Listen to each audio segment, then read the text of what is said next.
여러분, 잠시 눈을 감고 상상해 보세요. 뜨거운 아시아의 태양 아래 쉴 새 없이 돌아가는 공장, 그리고 그 안에서 희망찬 미래를 꿈꾸며 바쁘게 손을 놀리는 수십만 명의 사람들.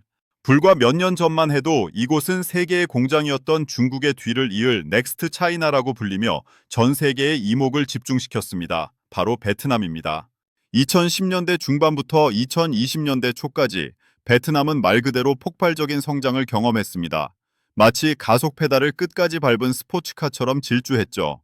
거리에는 오토바이 소리가 끊이지 않았고 오래된 농지는 거대한 산업단지로 바뀌었으며 조용한 어촌 마을은 대규모 항구 도시로 변모했습니다. 젊은이들의 눈빛에는 우리도 잘 살 수 있다는 강렬한 열망이 담겨 있었습니다.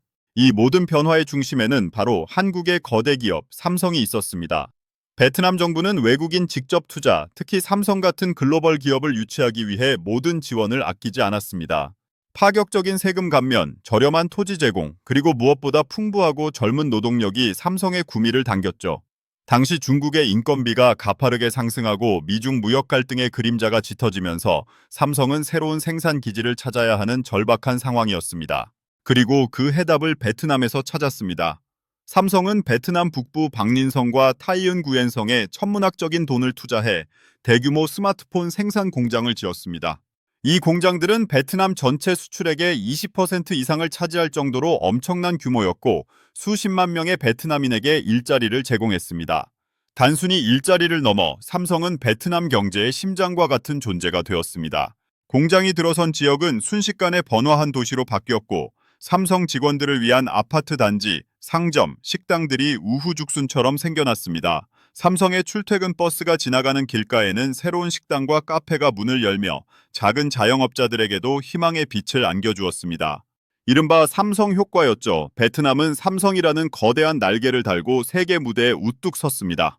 한때 가난했던 농업국가 이미지를 벗어던지고 역동적인 제조업 허브이자 떠오르는 소비시장으로 전 세계 투자자들의 뜨거운 관심을 한 몸에 받았습니다. 삼성의 생산 라인에서 조립된 스마트폰이 전 세계로 팔려나가면서 베트남 사람들은 자신들의 손으로 만든 제품이 지구 반대편에서 사용된다는 자부심을 느꼈습니다. 아이들의 학비가 해결되고 더 좋은 집으로 이사하며 미래를 꿈꿀 수 있게 된 것입니다.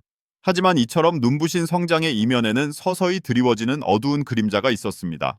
너무나 빠르고 너무나 거대했던 이 성장이 과연 지속 가능한 것일까? 베트남 경제는 삼성이라는 거인의 어깨에 너무 많이 의존하고 있는 것은 아닐까? 혹시 이 거인이 흔들리면 베트남 전체가 휘청거리는 것은 아닐까 하는 우려의 목소리들이 조금씩 아주 미미하게 흘러나오기 시작했습니다. 아무도 그 경고에 귀 기울이지 않았지만 역사는 종종 가장 화려한 순간에 가장 치명적인 약점을 감추고 있습니다. 여러분은 어떠신가요? 베트남의 눈부신 성공과 그 속에 숨겨진 불안감을 느끼셨나요? 이 모든 상황을 뒤흔들게 되는 거대한 파도, 그리고 삼성의 냉혹한 전략이 베트남을 어떻게 뒤흔들게 되는지 자세히 알아보겠습니다. 오늘 이야기가 흥미로우셨다면 채널 구독과 좋아요 버튼 꼭 눌러주세요. 여러분의 참여가 더 좋은 콘텐츠를 만드는 데 큰 힘이 됩니다. 어느 날 갑자기 전 세계에 예상치 못한 그림자가 드리워지기 시작했습니다.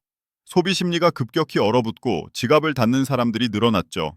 한때 없어서 못 팔던 스마트폰 시장도 서서히 포화 상태에 도달하며 판매량 증가세가 둔화되기 시작했습니다.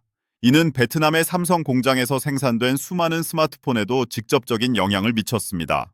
전 세계 소비자들이 새로운 휴대폰을 구매하는 것을 망설이기 시작하자 삼성의 글로벌 창고에는 팔리지 않은 제품들이 쌓여가기 시작했습니다. 삼성 본사의 임원들은 비상회의를 소집하고 차트와 그래프는 온통 붉은색 경고 등을 깜빡였습니다. 냉정하고 실리적인 자본주의 시장의 논리 앞에서 기업은 살아남기 위해 가장 효율적인 길을 찾아야만 합니다. 그것이 설령 누군가에게는 가혹한 현실이 된다 하더라도 말이죠. 삼성은 전 세계 생산 기지의 가동률을 조정하기 시작했고 그 칼날은 베트남을 향했습니다.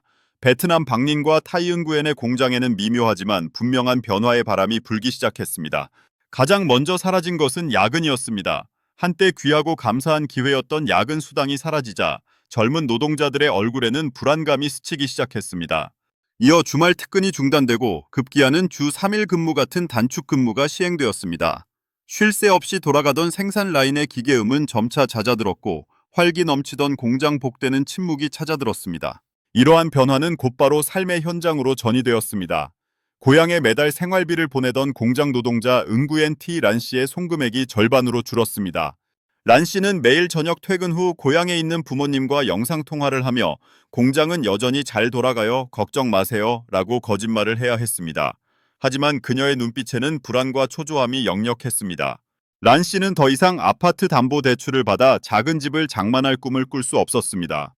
당장 다음 달 월세와 식비를 걱정해야 하는 처지가 된 것입니다. 공장 주변의 상권은 직격탄을 맞았습니다. 삼성 직원들로 북적이던 식당과 카페들은 손님들의 발길이 끊기면서 텅 비어갔습니다. 공장 주변에 즐비했던 길거리 음식 노점상들은 하나둘씩 문을 닫았고 임대료를 감당하지 못한 자영업자들은 비어있는 점포 앞에 임대라는 팻말을 내걸었습니다.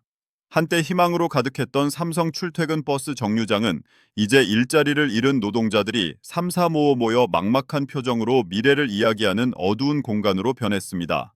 삼성 효과는 한순간에 삼성 쇼크로 바뀌었습니다. 베트남 정부도 당혹감을 감추지 못했습니다. 삼성이라는 거대한 기업 하나가 베트남 전체 수출의 20% 이상을 차지하고 있었기에 삼성의 생산량 감축은 국가 경제 지표에 고스란히 반영될 수밖에 없었습니다. 한때 탄탄하던 국내 총생산 성장률은 급격히 꺾였고 외국인 투자자들은 불안한 눈초리로 베트남을 바라보기 시작했습니다. 국제사회는 넥스트 차이나라 불리던 베트남이 과연 지속 가능한 성장 모델을 가지고 있었는지 의문을 제기하기 시작했습니다. 이 모든 상황 속에서 삼성은 여전히 냉철했습니다. 전 세계를 무대로 하는 글로벌 기업의 숙명처럼 삼성은 이윤을 극대화하고 위험을 최소화하는 전략을 구사했습니다. 베트남의 인건비가 과거에 비해 오르고 자동화 기술의 발전이 가속화되면서 삼성의 입장에서는 굳이 베트남의 모든 생산 역량을 집중할 필요가 없어진 것입니다. 오히려 자동화 시스템을 도입하거나 더 저렴한 인건비를 찾아 또 다른 신흥국으로 눈을 돌리는 것이 글로벌 경쟁에서 살아남기 위한 필수적인 선택이었습니다. 베트남 사람들에게 삼성은 한때 모든 희망의 상징이었지만 이제는 언제든 자신들의 삶을 송두리째 흔들 수 있는 거대한 그림자가 되었습니다.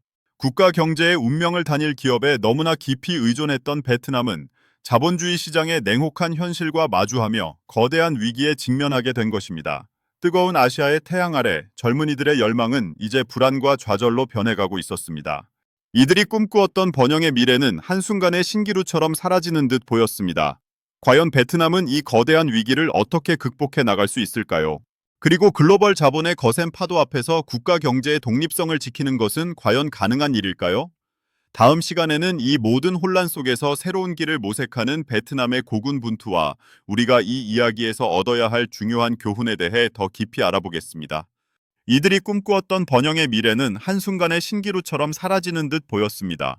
한때 삼성이라는 거대한 이름이 드리웠던 희망의 그림자는 이제 그 모든 것을 거두어들이는 냉혹한 먹구름이 되어 베트남의 하늘을 뒤덮었습니다.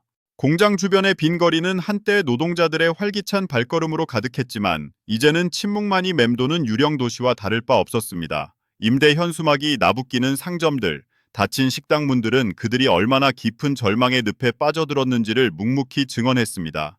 이 사건은 단지 한 기업의 생산량 조절이나 한 국가의 경제 위기로 치부하기에는 너무나 묵직한 메시지를 던졌습니다. 그것은 마치 차갑게 빛나는 칼날처럼 글로벌 자본주의가 가진 두 얼굴을 적나라하게 보여주었습니다.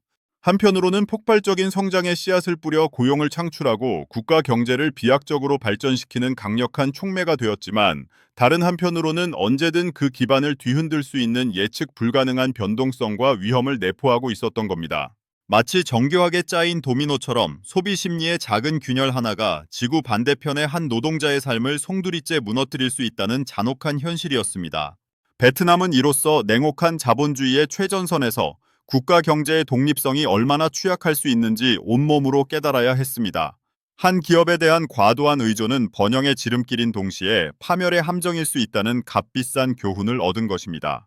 이들의 시련은 그저 베트남만의 이야기가 아닙니다. 이는 전 세계의 수많은 신흥국들이 여전히 겪고 있거나 앞으로 겪을지도 모르는 거대한 물음표와 다름없습니다.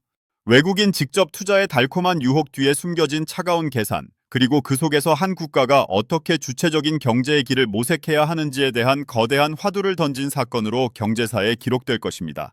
이 비극적인 서사는 우리에게 오늘날의 복잡한 세계 경제를 이해하는 데 필수적인 질문을 던집니다. 당신의 일터는, 당신의 도시는, 당신이 살고 있는 국가는 과연 이러한 거대한 자본의 파도 앞에서 얼마나 안전할 수 있을까요? 효율성과 이윤을 최우선으로 하는 자본의 논리는 결코 특정 국가나 민족에게 영원한 충성을 맹세하지 않습니다. 더 낮은 인건비, 더 유리한 투자 환경, 끊임없이 발전하는 자동화 기술이라는 새로운 유혹 앞에서 자본은 언제든 미련 없이 등을 돌릴 수 있습니다.